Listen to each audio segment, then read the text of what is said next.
Et nous sommes de retour sur Direct Investisseur en compagnie de Mathieu Driol, responsable Trading Action chez Day. Bonjour Mathieu. Bonjour. Alors, on va parler avec vous des marchés, Oui. forcément. Donc, régulièrement, vous venez avec une petite sélection de valeurs, de recommandations que vous avez décelées. Aujourd'hui, vous venez avec quoi? Rien. Ah, c'est pas possible. Si, rien du tout, rien du non. Je suis un peu embêté par les signaux donnés aujourd'hui en fait. C'est-à-dire? Si on prend l'indice CAC 40, je vais m'en servir de référence. On était sorti donc il y a 2 jours de la consolidation. Donc en soi, c'est un signal haussier, c'est intéressant. Hier, on fait une bougie avec une mèche basse qui peut s'apparenter à un pullback, une clôture au plus haut. Donc encore un signe de force. Donc on est toujours confiant. Et aujourd'hui, on ouvre relativement bas, sans donner de signe négatif, mais un pullback qui se prolonge après une sortie de figure de consolidation, moi personnellement, je n'aime pas. Les figures de continuation de tendance, c'est fait pour continuer la tendance. Donc sur un rythme haussier puissant, donc pas troisième pullback à faire en l'espace de 2 jours.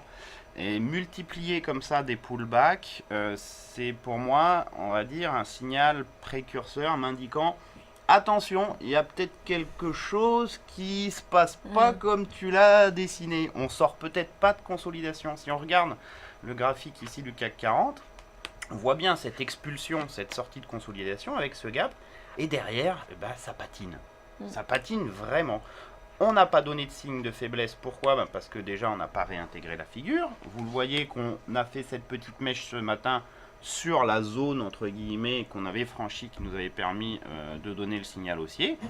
Mais ça reste très très faible. Si on regarde le CAC sur un horizon de temps, donc daily, avec un indicateur MACD. L'indicateur MACD, c'est un indicateur de tendance, c'est un dérivé de moyenne, donc c'est un dérivé, seconde en fait. On cale. En fait, on n'est plus du tout en zone d'expansion. La zone d'expansion, vous la voyez, elle était ici lors de l'accélération. Là, l'indicateur se resserre. Ça indique tout simplement un manque de puissance directionnelle. Oui. Alors qu'il devrait y en avoir une. On n'a plus de gaz, alors que théoriquement, graphiquement, on est censé en retrouver. Et là, on n'en retrouve plus. Donc ça, alors qu'on a tout pour le faire et qu'on ne le fait pas, moi ça me dérange. Ce matin, on a vu que les marchés européens ont ouvert largement dans le rouge. On a ouvert par exemple à moins 1,2 sur le CAC, également sur le DAX. Et puis on s'est bien repris, on a quasiment regagné 1% dans l'heure qui a suivi, même si là on rebaisse un petit peu. Est-ce que pour vous, c'est pas tout de même un signe de force tout de même qu'on n'enfonce pas et la rapidité de la progression ce matin? C'est de l'inertie. C'est-à-dire qu'on est effectivement dans une tendance de fond, on va dire haussière. On est sur un mouvement plus court terme qui a donné beaucoup d'énergie. Et c'est l'inertie haussière qui pour l'instant l'emporte. Mais est-ce que cette inertie va être suffisante pour réaccélérer derrière sans autre élément extérieur? Ça, pour le coup, j'en doute. Donc prudence en tout cas sur les indices européens, parce que là vous parlez du CAC, oui. Mais est-ce que c'est exactement la même chose sur les autres indices? C'est très similaire, oui. J'ai pris l'exemple du CAC 40 parce que la figure est propre, on pourrait le répliquer sur les autres indices sans problème. Du côté des Amériques, des États-Unis, est-ce qu'on a, alors les marchés vont ouvrir tout à l'heure, mais est-ce qu'on a aussi sur peut-être le futur une tendance qui pourrait déjà commencer un peu à se dessiner? Si on regarde par exemple donc, le S&P 500, qu'est-ce qui est intéressant de voir, c'est que depuis maintenant fin novembre, on est vraiment là pour le coup, autant nous on est en tendance, autant lui, il n'en a pas. Donc pour l'instant, le soutien ne vient pas des États-Unis puisque c'est pas compliqué, depuis le début de l'année. Si vous regardez, on fait des swings au bas, au bas, au bas, mais au final, on est très neutre. Donc, pas de soutien non plus de la part des États-Unis. Donc, on cale un peu en Europe, on n'a pas vraiment de soutien de la part des États-Unis. je vais avoir besoin de nouvelles choses pour, on va dire, reprendre des positions. Éventuellement, si vous en avez toujours, surveillez-les bien. Si vous avez toujours des positions haussières, surveillez-les bien. C'est pas pour ça que je short non plus. Vous remarquez, j'ai pas d'idée. Restez à l'écart. J'ai pas d'idée de vente. Bah, j'attends. J'attends de voir ce que le marché va me donner pour pouvoir traiter. Comme pour l'instant, il ne me donne rien. En revanche, là où il se passe des choses, c'est sur l'euro et le pétrole. Ah là, c'est... alors, ça bouge un peu là. Ben là, il y a nettement plus de volatilité, ça c'est certain. On voit le pétrole, donc, après cette longue phase de plat sur un support majeur, à l'aide d'une divergence haussière, on a eu un petit rush, un rush haussier qui peut presque s'apparenter en fait à un rachat de position vendeuse, hein, vu la violence ici de cette impulsion. Ce qu'il faut noter, c'est que soit ce mouvement, c'est un rachat de short et donc c'est juste une respiration dans la dynamique baissière, soit c'est plus que cela. Et si on se dit, tiens, c'est peut-être le début de quelque chose de plus ample, mais il faut considérer cette lecture-ci qui est intéressante. C'est-à-dire, on considère ce mouvement comme une impulsion haussière en propre, ce mouvement-là comme étant une consolidation de l'impulsion précédente. Et qu'est-ce qu'on voit? C'est qu'ici, à 53, on avait un sommet qui était devenu support, résistance égale devient support, polarité, donc tendance.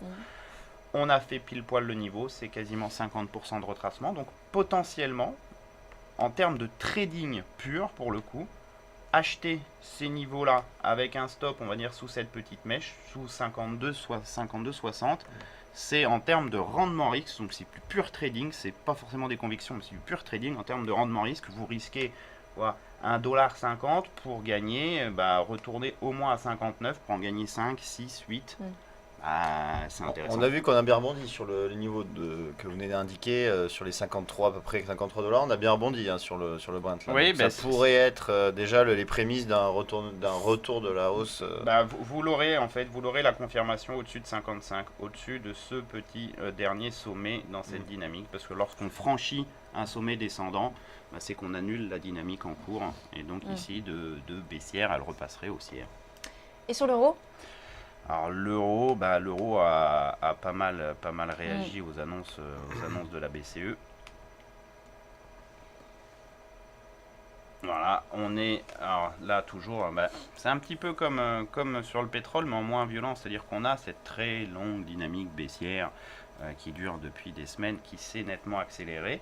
On a fait ici une première patte de reprise, un plat, une deuxième patte de reprise, mais au final, vous voyez ce sommet ici à 1,1680, le dernier sommet dans la dynamique baissière, pour l'instant, on ne l'a toujours pas franchi. Et tant qu'on n'aura pas franchi cet obstacle, ça veut nous dire que ce mouvement ici ne peut, ça se trouve, être qu'une reprise technique au sein d'une dynamique de fond qui reste, elle, très très très lourde. Donc, méfiance là aussi, on se rend compte que sur tous les sous-jacents qui avaient des dynamiques franches, on est à l'heure actuelle, à court terme, en contre-tendance, ce qui amène toujours des bémols. Hein. C'est-à-dire que vous dites, bon, je vends plus haut, j'attends, je joue la reprise, c'est le début de quelque chose. Bref, en fait, le marché est en train de mettre le doute un petit peu partout, sur un petit peu tous les actifs. C'est vrai. Voilà, et c'est ce qui rend en ce moment le trading pas facile. Oui, on a eu hier un retour de l'euro à cause des déclarations de la BCE. Et puis ce matin, finalement, on voit que ça résiste bien, autant sur les indices que sur l'euro-dollar. C'est-à-dire que si vous êtes baissier, vous dites à l'euro, chouette, ça y est, il repart à la baisse. Puis au final, ce matin, non, on baisse pas. Voilà, donc on remet le doute. Donc prudence en tout cas sur les marchés actuellement.